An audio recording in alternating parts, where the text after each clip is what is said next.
Long before we had democracy in the United States, the pirates were perhaps the most democratic society that existed. And when you're a pirate and you signed on to a crew at the beginning of a voyage, you would end up being part of the outlining of and the defining of a code of conduct that would govern you and your behavior as a member of the crew. And they were very strict rules. I mean, a lot of them resemble military rules at sea today. No women on ships, no smoking aboard, those types of things. And even the captain, his powers were limited. He didn't just rule the ship as we see in the movies. He was allowed to be, he was basically in charge during battles, was one of his main jobs, but everything else was voted on.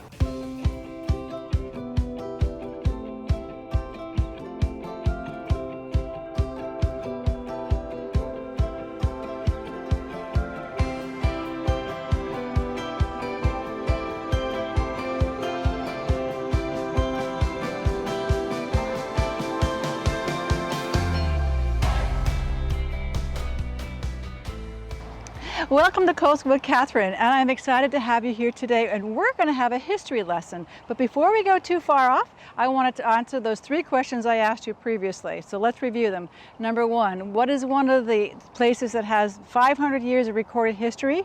Number two, we talk about a self-governed town for free black slaves. And number three, well, they had gourmet rice, they had shipbuilding, and also premier cotton. The answers are number one, Hilton Head Island, number two, Hilton Head Island, and number three, Hilton Head Island. Are you ready for part two of our history tour? We're going to meet up with Todd and Rich again, and they're going to continue our adventure. Our first stop, we're going to find out about pirates and how they play a part in our society and learn about their society. We're also going to stop by the Zion Cemetery. And whenever you go into a cemetery, it will teach us the lesson of history from hundreds of years ago. And do you know what the Great Skedaddle was? We'll find out about that as well. So don't go anywhere. We'll be right back. This is Coastal with Kathryn. Let's go. We could talk about pirates, though. We definitely had pirates in this area, and this is called the Skull Creek. Originally, it was called the Skulk Creek, and its name had changed. There's several different reasons as to why, but the most commonly accepted theory now is that a French cartographer used the ancient language, the Aramaic language, and wrote the name skull on that chart in the Aramaic language, and that was then transposed into the first English maps as skull. But before that it was skulk, because the first European settlers were seeing the Indians skulking up along and down the creeks getting their shellfish. So the Golden Age piracy, as I was saying, is sort of self-induced by the English because they don't have that navy, so they come up with an idea of actually privatizing the idea of piracy. So if you have a ship and you want to go get a license or a permit from your governor, which will then allow you to go pirate off of another country. So you can't, if I'm in English, you can't come attack me, but you can go and attack either the Dutch or specifically the French. So and they had Spanish. laws, they had rules and laws being a pirate. Yes, at Definitely. first. Definitely. Oh, isn't that interesting? In fact, I think that... long before we had democracy in the United States, the pirates were perhaps the most democratic society that existed.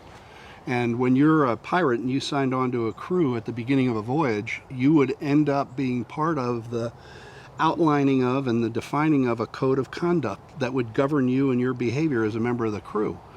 And they were very strict rules. I mean, a lot of them resemble military rules at sea today. No women on ships, no smoking aboard, those types of things. Even the captain, his powers were limited. He didn't just rule the ship as we see in the movies. He was allowed to be, he was basically in charge during battles, was one of his main jobs, but everything else was voted on by all the. And a captain could be voted out of his captaincy at any time by the crew. If they voted him out, he's out. What about the plank? Well, the plank is an interesting thing. I mean, there's not really any hard evidence that any pirates ever forced their captives to walk the plank. They had other ways of getting rid of them, like throwing them overboard in shark-infested waters after chumming, with things. But we're dragging them up along the other side of the hull, and all the barnacles and oysters. Yeah, they have other ways. But it was a very, very, very democratic society. We were talking about the pirates that were here specifically, and I was going through the Golden Age of piracy and kind of giving a background as to how the English put that on themselves, because eventually the pirates, they don't listen anymore, and they start attacking the English for a couple different reasons. Such as? Well, Captain Jack Bellamy had been conscripted by a merchant captain of the English merchant marine, and had been treated very, very poorly. And as he works his way into being a privateer, he remembers how badly he had that bad taste in his mouth against the English. And so when he can't find a Spanish or a French ship at one point, he drops the gloves and goes after English ships and starts attacking English ships, which then leads other pirates to start doing the same. So that's around 1712 when that starts happening, and we quickly see the English realize that it's gotten out of control and they need to do something about it. But they'd kind of just turned a blind eye and rubber stamped these permits for about 18 years at this point in time, and that's what we refer to as the golden age of piracy. Now, of course, a pirate, if we knew his name, that meant he wasn't really that good of a pirate, because he got caught and he got hung or he got killed. So for every pirate you know their name, there's hundreds and hundreds that we don't ever have any record of. But we do know one of our founders of the island, Captain Jack Stoney, who was a privateer not only once, but twice in his life. We know his name, and when we go to Zion Chapel of East Cemetery, we'll be able to see what we think is his crypt. Mm-hmm. Some of the pirates that were here, though, Rich, specifically, well, people would know their names. Blackbeard's the best known of all. Sure. He frequented these waters. What were they You've doing also got here, William Kidd, Captain Kidd.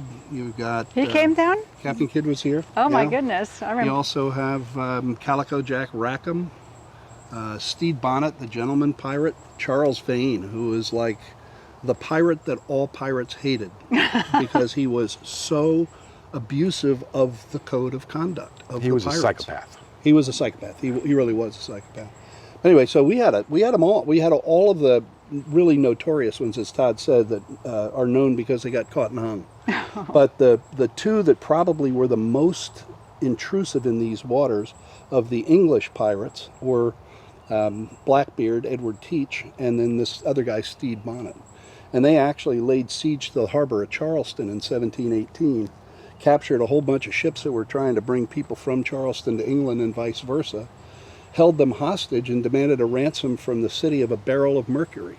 And they needed the mercury as medicine for the crew because most of the crew, as well as Blackbeard himself, were pretty well infected with syphilis, and mercury was thought to be the treatment for the cure of syphilis. Syphilis is believed to be one of Teach's downfalls eventually, as he just goes mad crazy.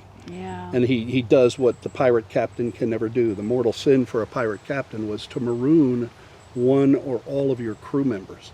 And if you marooned them on an island and left them, you were expected to be hunted down by any member of the crew or all members of the crew in your later life, because that was a thing that captains couldn't do.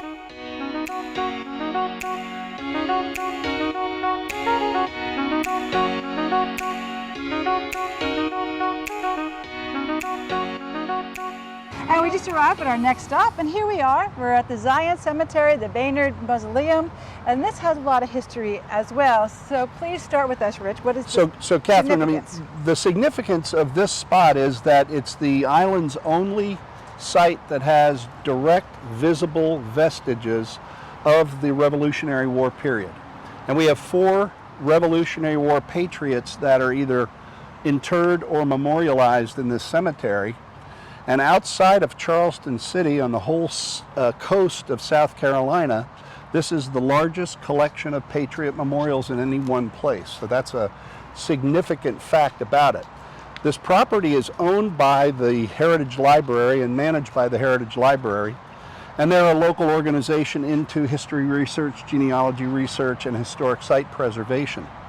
And this is one of their 2 properties on the island. But this is really a jewel.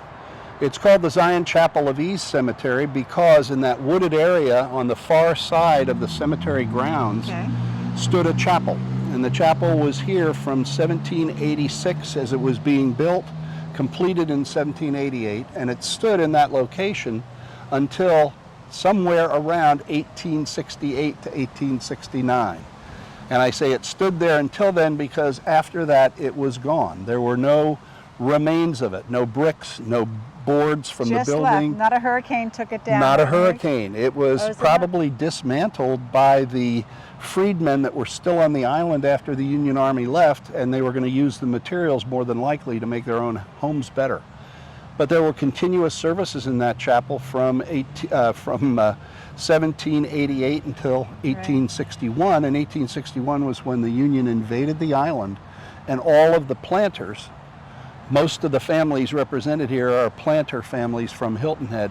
All of those planters left town in a big hurry. In fact, it was called the Great Skedaddle, was the nickname given to it by the native islanders here and the slaves from most of the area plantations. We talked about the families. I mean, here we have a gentleman, Baynard. He was a planter here. He was a planter on Hilton Head. He came to Hilton Head at the age of 19 to work a plantation that his uncle Ephraim had given him. It was a 900-acre plantation, had over 30 slaves, and he worked that very well for a couple of years, and he accumulated enough money so that he was able to buy other parcels of land on Hilton Head. One of the parcels of land he purchased was called Braddocks Point Plantation, and that's on the very south end of the island. If you think of it as the shoe that looks like a high-top basketball sneaker, the Braddocks Point Plantation is the toes of the shoe. Well, Baynard moves here full-time in 1845, and it was very unusual for a planter to live on Hilton Head year-round. No one had really done that since the pre-revolutionary period. Well, he decides in 1845 he's going to do it, so he purchases the land on the southern end from the heirs of Captain Jack Stoney, one of the patriots who's memorialized here. And he ends up moving into that with his wife and his family, and the very same year he bought a house in Savannah. He bought one of the big mansions in Savannah as kind of a weekend getaway when he wanted something exciting, you know, the excitement of the big city. They would leave here and go there on the weekends. And that, in 1845 to 1855, that house was called the Baynard Mansion. Today, if you go to Savannah and you go on a tour of some of those old homes, you'll see a place called the Davenport House. And the Davenport House, in fact, was the Baynard Mansion. But in 1846, the year after he decided to move here full time, he built this mausoleum as a final resting place for himself and his family. And at the time he built it, nothing like this had ever been seen in these parts at the time.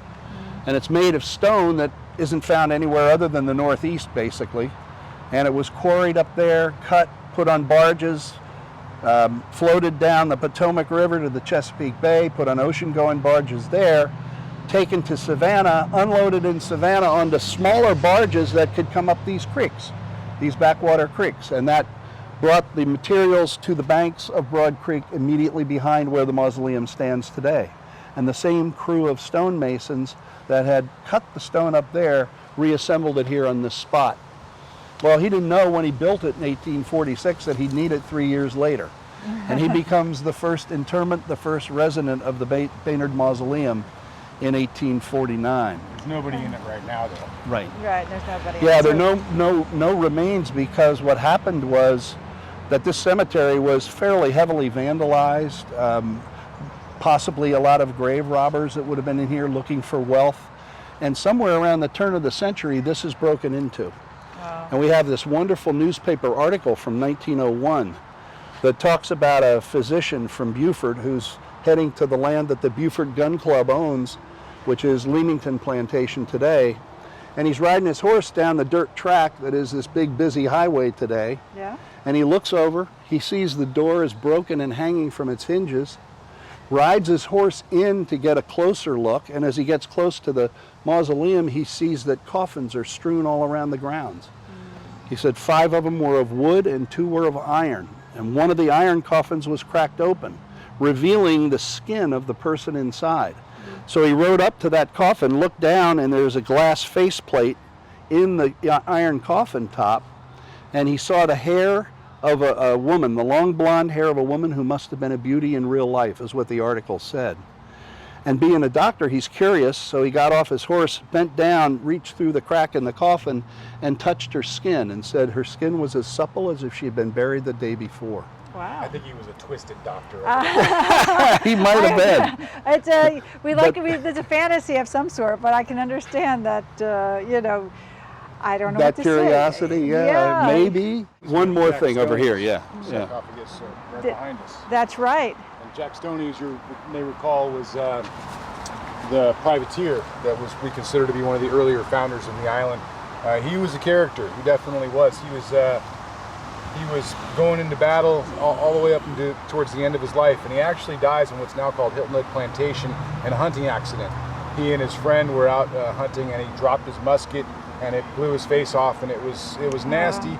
And his son who was with him didn't want to take Jack home to the mother, so he asked permission for his father to be buried right there on the spot. I read that story. I remember that. And yes. for permission for himself to be buried later on. They're lost for several hundred years in that grave site. And when they begin to develop Hilton Head Plantation, the construction workers find him, and they ask for if it's okay to have them reinterred here. Except that Jack, when he was buried, all they had was a marker for him, and his son had what we believe the lid and the sarcophagus. The brick is definitely not from that time. But No, we it's don't original. know.